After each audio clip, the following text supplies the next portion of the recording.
How to renew Ontario Health Card online.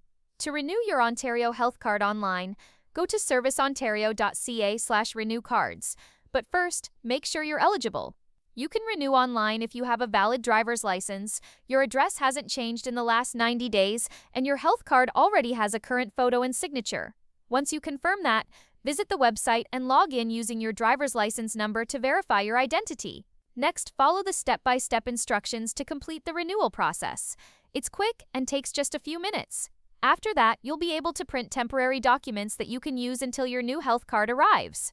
Finally, wait about 4 to 6 weeks for your new photo health card to be mailed to you. If you're 75 or older or unable to verify your identity online, you'll need to visit a Service Ontario Centre in person to renew instead. This simple online renewal saves you a trip and ensures your Ontario health coverage stays active without interruption.